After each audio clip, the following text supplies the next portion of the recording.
বন্ধুরা, আগামী 15ই জুলাই 30শে আষাঢ় সোমবার দিন উৎকন মতে একদিকে যেমন প্রভু জগন্নাথ দেবের পুনর্যাত্রা অর্থাৎ উল্টো রথযাত্রা সম্পূর্ণ হচ্ছে, ঠিক তেমনি গোস্বামী মতে 16ই জুলাই 31শে আষাঢ় মঙ্গলবার দিন এই উল্টো রথযাত্রা সম্পূর্ণ হচ্ছে। তাই এই বছর সোমবার এবং মঙ্গলবার উভয় দিনকেই উল্টো রথযাত্রার দিন হিসাবে গণ্য করা হয়েছে।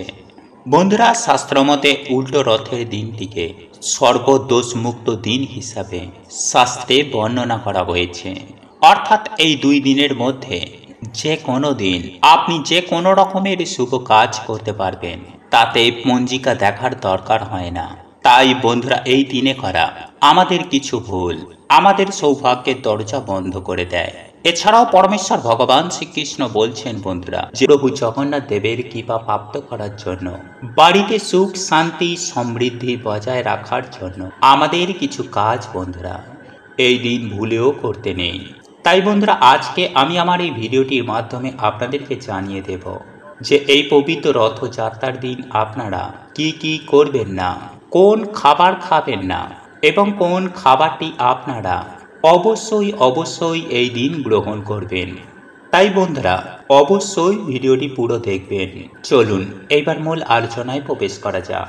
তবে এই মূল আলোচনায় প্রবেশ করার আগে জয় প্রভু জগন্নাথের জয় লিখে কমেন্ট অবশ্যই করবেন। নাম্বার 1, যদি নিজের সাজানো সংসারকে নিজের হাতে ধ্বংস করতে না চান, তাহলে পবিত্র রথযাত্রার দিন এই 8টি কাজ ভুলেও করবেন না। এর ফলে সংসারে ঘোর অমঙ্গল হবে, দুর্ভাগ্যের শিকার আপনি নিশ্চিত রূপে হবেন। তাই আপনারা যদি আপনাদের স্বামী সন্তানের অমঙ্গল না চান, তাহলে শাস্ত্রের এই বিধি নিষেধ মেনে চলুন, নতুবা জীবনে ভয়ঙ্কর দুর্ভাগ্য নেমে আসবে। বন্ধুরা, আপনারা প্রত্যেকেই জানি যে রথযাত্রা হিন্দু ধর্মের একটি অন্যতম উৎসব। বিভিন্ন শাস্ত্রে এই দিনের মাহাত্ম্যের কথা বর্ণনা করা হয়েছে, যা আর 5টা দিনের মতো নয়। আর আপনি যদি এই পবিত্র রথযাত্রার দিন এইসব কাজগুলি থেকে নিজেদেরকে বিরত রাখেন, তাহলে আপনার জীবনে অখণ্ড সৌভাগ্য আসবে। বন্ধুরা, আপনারা যদি এই ভিডিওটি সম্পূর্ণ দেখেন, তাহলে আপনারাও বুঝতে পারবেন যে আমাদের দুর্ভাগ্যের জন্য আমরা নিজেরাই কতটা দায়ী। কারণ এই পবিত্রতম দিনে এই সব কাজগুলি করা একেবারেই অনুচিত। এতেই প্রভু জগন্নাথ দেব রুষ্ট হবেন এবং প্রভু শ্রী জগন্নাথ দেবের আশীর্বাদ ও কৃপা থেকে আপনি এবং আপনার পরিবার বঞ্চিত হবেন। সেই সঙ্গে আপনাদের জীবনে সুখ শান্তি নষ্ট হবে। তাই শাস্ত্রের বিধিবিধান অনুসারে নিজের সৌভাগ্য ফিরে পেতে অবশ্যই প্রত্যেককেই এই নিয়মগুলি মেনে চলতে হবে। বন্ধুরা, আমি সবার প্রথমেই যে কাজটির কথা বলবো তা হলো, বন্ধুরা, এই পবিত্র রথযাত্রার দিন সকালেই ঘুম থেকে উঠেই কারোর মুখ দেখবেন না। সবার প্রথমেই সকালে ঘুম থেকে উঠে প্রভু জগন্নাথ দেব অথবা রাধা কৃষ্ণের দর্শন করুন। নাম্বার 2, রথযাত্রার দিন বাড়িতে কোনো রকমের জঙ্গল পরিষ্কার করবেন না বা গাছপালা জাতীয় কোনো কিছু একদমই কাটবেন না। নাম্বার 4, এই দিন কোনো রকমের জীব হত্যা বন্ধুরা ভুলেও কিন্তু করবেন না। কারণ প্রভু জগন্নাথ দেব হচ্ছেন জগতের নাথ, এই সৃষ্টির সকল জীব তারই সন্তান। তাই অযথা বন্ধুরা বিনা কারণে কিন্তু এই কার্যগুলি করবেন না। বন্ধুরা, এই পবিত্র রথযাত্রার দিন আপনারা কোনোভাবেই দেরি করে ঘুম থেকে উঠবেন না। কারণ এই দিনের মাহাত্ম্য আপনারা আগেই জেনেছেন বা এই দিনটা সম্পর্কে আপনি অবশ্যই অবগত আছেন। তাই শাস্ত্রমতে বলা হচ্ছে যে এই মহাপূর্ণ দিনে কোনোভাবেই দেরি করে ঘুম থেকে উঠবেন না।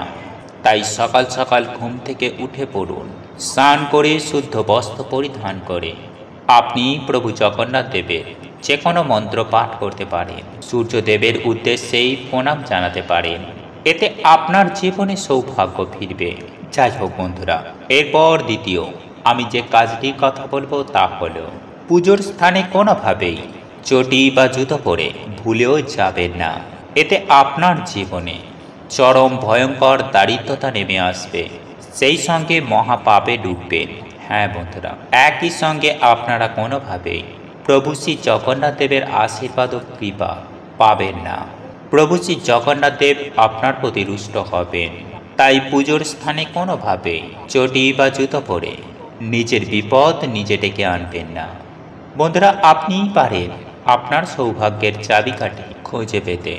যাই হোক, এরপর তৃতীয় যে কাজটির কথা বলবো তা হল পবিত্র রথযাত্রার দিন কোনোভাবে বাড়ির মধ্যে ঝগড়া, অশান্তি, কলহ, মারপিট এইসব কাজগুলি করবেন না। বন্ধুরা, আপনারা হয়তো প্রত্যেকেই জানেন, শাস্ত্র মতে যে বাড়িতে ঝগড়া, বিবাদ, কলহ হয় না সেই গৃহেতেই সুখ, শান্তি, সমৃদ্ধি বসবাস করে। তাই শাস্ত্রের বিধিবিধান অনুসারে বলা হয়েছে যে নিজের গৃহে সদা সর্বদাই সুখ শান্তি বজায় রাখতে এবং পরিবার পরিজনকে নিয়ে সুখে শান্তিতে বসবাস করতে। তাই বন্ধুরা, পবিত্র রথযাত্রার দিন ভুল করেও বাড়ির মধ্যে ঝগড়া, কলহ, অশান্তি করবেন না। এর ফলে আপনাদের সংসারে মহাবিপদ নেমে আসবে। এরপর চতুর্থ যে কাজটির কথা বলবো তা হলো, বন্ধুরা, এই পবিত্র রথযাত্রার দিন গুরুজনদের কোনোভাবেই অপমান করবেন না। এতে প্রভু শ্রী জগন্নাথ দেব রুষ্ট হবেন। হ্যাঁ বন্ধুরা, তাই আপনারা এই দিনে কোনোভাবে কোনো পরিস্থিতিতে গুরুজনদের অপমান, কটু কথা বলবেন না। হ্যাঁ বন্ধুরা, তাদের মনে দুঃখ দেবেন না। এতে ভগবান আপনার প্রতি বেজায় রুষ্ট হবেন। ভগবানের কৃপা লাভ থেকে আপনি বঞ্চিত থাকবেন। এরপর পঞ্চমত যে কাজটির কথা বলবো তা হলো, বন্ধুরা, এই পবিত্র রথযাত্রার দিন বাড়িতে যদি কোনো দরিদ্র অসহায় ভিক্ষুক আসে, তাকে কখনো ভুল করেও তাড়িয়ে দেবেন না। বন্ধুরা, এই দিনের মাহাত্ম্য সম্পূর্ণই আলাদা। শাস্ত্রমতে আমরা প্রত্যেকেই জানি যে দান ধ্যান করলে পূর্ণতা অর্জন হয় এবং জীবন থেকে পাপ ক্ষয় হয়। তাই বন্ধুরা, বলা হচ্ছে যে বাড়িতে এই দিনে কোনো দরিদ্র ভিক্ষুক, খেতে না পাওয়া মানুষ এলে আপনি তাকে আপনার সাধ্য ও সামর্থ্য মতো অন্ন, বস্ত্র কিংবা অর্থ দান করতে পারেন। এর ফলে আপনার জীবনে পূর্ণতা অর্জন হবে। প্রভু শ্রী জগন্নাথের আশীর্বাদে আপনার জীবন থেকে সমস্ত প্রকার দুর্ভাগ্য, দারিদ্রতা বিদায় নেবে। বন্ধুরা, এরপর আমি যে কাজটির কথা বলবো তা হলো, যেই পবিত্র রথযাত্রার দিন যারা প্রভু জগন্নাথ দেবের উদ্দেশ্যে ব্রত পালন করবেন, প্রভু জগন্নাথ দেবের পুজো আরাধনা করবেন, সমস্ত লোভকে ত্যাগ করে নিরামিষ আহার গ্রহণ করবেন। কোনোভাবে আমিষযুক্ত খাবার খাবেন না, কারণ আপনি যদি আমিষযুক্ত খাবার গ্রহণ করেন তাহলে আপনার জীবনে পাপ লাগবে, পূর্ণতা অর্জন আর হবে না। তাই বন্ধুরা, আপনাদেরকে এই বিষয়টি খেয়াল রাখতে হবে। আশা করি আপনারা প্রত্যেকেই বুঝতে পারছেন যে এই পবিত্র রথযাত্রার দিনের মাহাত্ম্য কতখানি। বন্ধুরা, প্রভু জগন্নাথ দেবকে সন্তুষ্ট করতে, প্রভু জগন্নাথ দেবের কৃপায় আর্থিক উন্নতি, সুখ, শান্তি, সমৃদ্ধি ফেরাতে, পরিবার থেকে দুর্ভাগ্য কাটাতে আপনাদের এই নিয়মগুলি প্রত্যেকেরই মেনে চলতে হবে। কারণ বন্ধুরা, আষাঢ় মাসের এই বিশেষ তিথিতে পবিত্র রথযাত্রা পালন করা হয়ে থাকে। আর আমাদের হিন্দু ধর্মের প্রধান অন্যতম একটি উৎসব এই রথযাত্রা। তাই শাস্ত্রের বিধিবিধান অনুসারে বলা হচ্ছে যে আপনারা যদি এই সব কাজগুলি করা থেকে বিরত থাকেন তাহলে প্রভু শ্রী জগন্নাথ দেব আপনার প্রতি সন্তুষ্ট হবেন। প্রভু জগন্নাথ দেবের কৃপায় আপনার জীবনে উন্নতি অবশ্যই হবে। বন্ধুরা, শাস্ত্রের অনুসার সকাল ও সন্ধ্যেকে সব থেকে গুরুত্বপূর্ণ বলে মনে করা হয়েছে। তাই এই দুই সময় আমাদের বাড়িতে পুজো অর্চনায় আমাদের বাড়িতেই সৌভাগ্যের আগমন হয়। এতেই দেবদেবীরা প্রসন্ন হন। তাই সকালে ঘুম থেকে উঠেই কিছু কার্যে আমাদের বাড়ি থেকে সকল প্রকার দুর্ভাগ্যের নাশ হয়ে যায়। বিষ্ণু পুরাণে ভগবান বিষ্ণু নিজে বলছেন যে যে ব্যক্তি সকালে ঘুম থেকে উঠে এই কার্যগুলো করে সেই বাড়িতেই স্বয়ং মা লক্ষ্মীর নিবাস হয়। যেমন যে বাড়ির মানুষেরা সকালে তাড়াতাড়ি ঘুম থেকে উঠে এবং সকালেই স্নান করে নেয় এবং স্নান করে এসে ঠাকুর ঘরে একটি প্রদীপ ধরায়, ভগবানের সামনে ধূপ ধুনো ধরায়, ভগবানের মন্ত্র জপ করে, তুলসী মঞ্চে জল অভিষেক করে, সেই বাড়িতে স্বয়ং লক্ষ্মী নারায়ণের বাস হয়। তাই বন্ধুরা, আপনারা এই দিন সকালে ঘুম থেকে উঠে একটি প্রদীপ জ্বালিয়ে হাতে একটি 1 টাকার কয়েন নিয়ে মা লক্ষ্মী কিংবা প্রভু জগন্নাথ দেবের সামনে আপনারা এই মন্ত্রটি পাঠ করবেন। বিশেষ করে বাড়ির মা বোনেরা অবশ্যই করবেন। আর মন্ত্রটি হচ্ছে বন্ধুরা, ওং লক্ষ্মী মহালক্ষ্মী এহি এহি সর্ব সৌভাগ্যম দেহি মে স্বাহা।